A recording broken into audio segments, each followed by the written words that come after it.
Hello everyone and welcome to your next demo. This is joining a rib on the machine. So let's get started.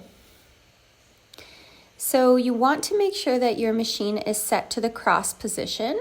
This is the H3 position on a bulky brother or H5 on a regular brother machine, but making sure you're in the cross position, and go ahead and select all the needles that you'd like for your sample. Now, this particular example is going to be a rib 2x2, but at the beginning you want all needles selected.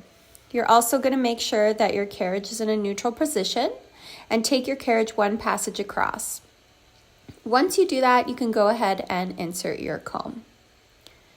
Setting up with however many needles you'd like, what we're going to do essentially is join the seam on the machine so you have a nice clean finish that also has a little bit of elasticity, which helps with a rib.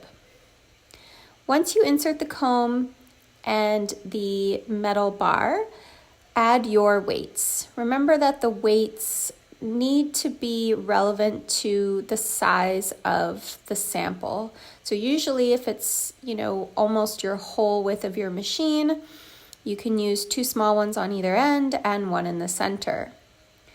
This is the casting on process. You're going to take your carriage back towards the right, 1 all needles in work, and then 3 rows just working your ribber carriage. After you do 3 rows of the ribber carriage, all needles 1 row once again from the left to the right. This is a technique I like to use for casting on, which gives a beautiful finish. At the end, you take your ribber carriage back and forth to drop the needles on the ribber carriage. Try to also use a very prominent color that is different from your final good working yarn so you can see your scrap yarn compared to your good working yarn. Now what we're going to do is change the sinker plate for single needle knitting. And what we're going to do is knit 4 rows continuing with the scrap yarn, making sure to set the scrap yarn tension to a stockinette, which is generally in an average range between 4 and 5 for a standard gauge yarn. Knit with your scrap yarn 4 to 6 rows. And then once you do that, you're going to change to your good working yarn. So this is a technique in order to give us some extra space and to really differentiate the good working yarn from the scrap yarn. So 4 rows of your scrap yarn, then insert your good working yarn and take it across 2 rows. If you need to change the tension here based on your good working yarn, go ahead and change the tension. I'm using a very standard weight cotton here, and so my dial is set to 5.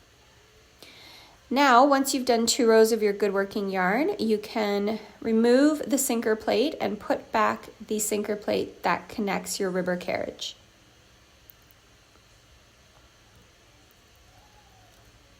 Put your ribber carriage back in work. And what we're going to do now is create the selection of our rib. So here you can see I am going to make a rib 2x2. Now there are 2 different ways to make a rib 2x2. You can actually select 2 needles in work and 1 needle not in work on the top and the bottom carriage, which means that if you are correctly in the cross position, it just gives you a bit of a tighter 2x2 rib. You can also select 2 needles in work, 2 needles not in work on both carriages, making sure if you do that, that you change your ribber to the P position. So I'm remaining in the H position with my half pitch lever, again crossed, and it is actually still a rib 2x2. What I like with this is that if the yarn is on the finer side, it gives you a tighter rib. You're also able to get more stitches in the width than you would if you use a 2 needle to non-working needle selection. So from that stockinette stitch, I'm going to be transferring down to the ribber carriage to fill in this rib configuration.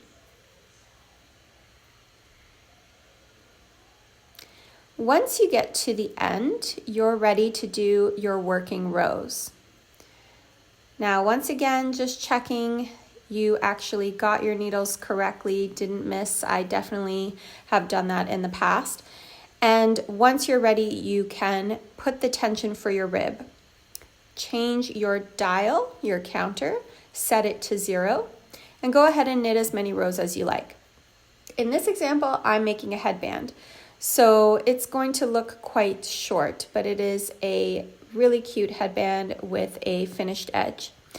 Something to check for, which I like to explain, you always want to see in a rib 2x2 what looks like an M. If you see a Z shape, that means chances are either you are not in the correct position with your ribber or your needle selection is incorrect. So looking for a beautiful M shape will give you that rib 2x2. Knit as many rows as you need, and when you're done, you're going to transfer everything from the ribber carriage back to the main needle bed.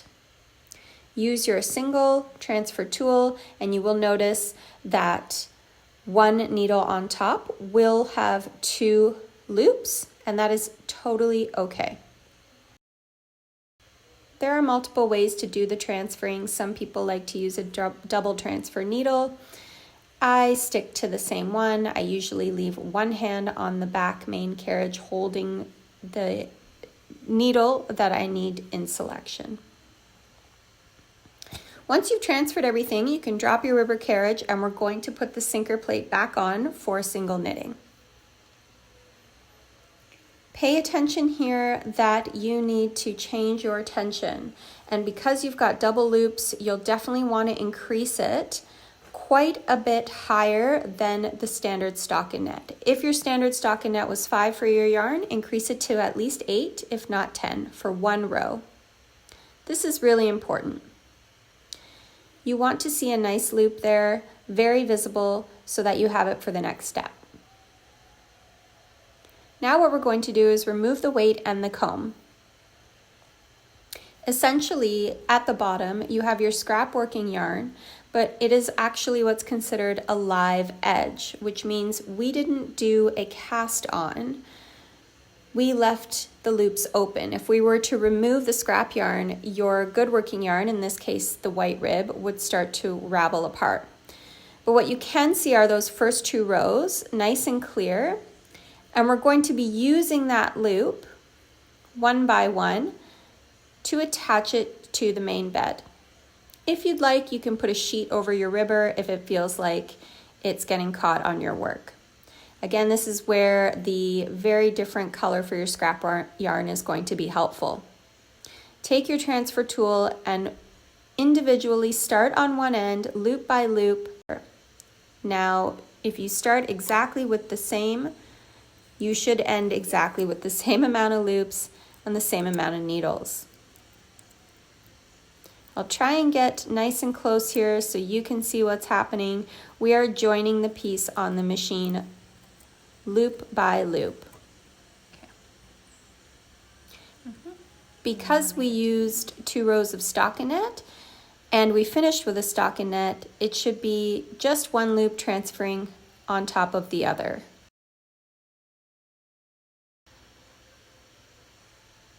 Now you're going to want to make sure you push your work inside the ribber carriage and that nothing got caught to the needles.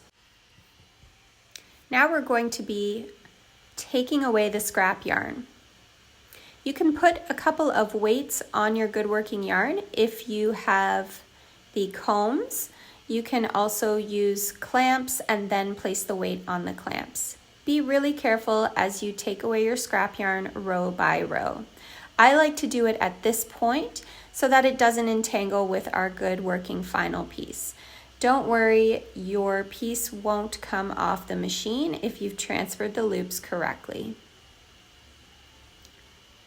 Here we are, we're taking it all away, and now we're just left with our final piece, and it almost looks like it's sandwiched in half, connected on the main bed. Okay, now we are ready to take our carriage across. We're going to go One more time from the left to the right. Take your time. Again, it can feel like there's quite a bit of extra work on the machine, so you just want to have your tension as big as possible. A big loop is really helpful here because we're going to be doing a crochet cast off. So take the carriage across with the tension as high as you can go. Now using the latch tool, we're going to do a crochet cast off. A crochet cast off is a great way to add flexibility to your piece. And you want to make sure when you're doing this that you are working towards the carriage and the finished edge of yarn. So start on the left, in this case my carriage is now on the right, and I'm going to be inserting the latch tool in between the loop. I'm going to pull down so that I crochet the loop through the other. Remember, pulling the loop back between the hook and the latch to create a finished close loop. Continue this all the way until the end.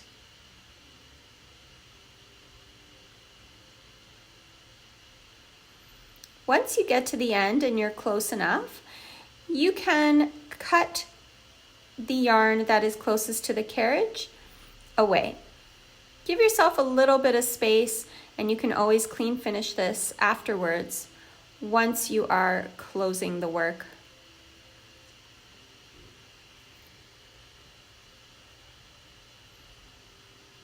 Here I am at the final loop. I'm pulling to give a little bit of space and then cutting away.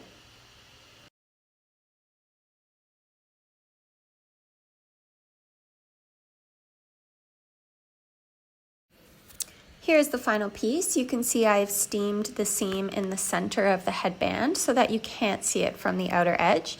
You can decide where you'd like to put it for your piece. I hope you enjoyed this tutorial. Please like and share and follow along, and I'll see you next time.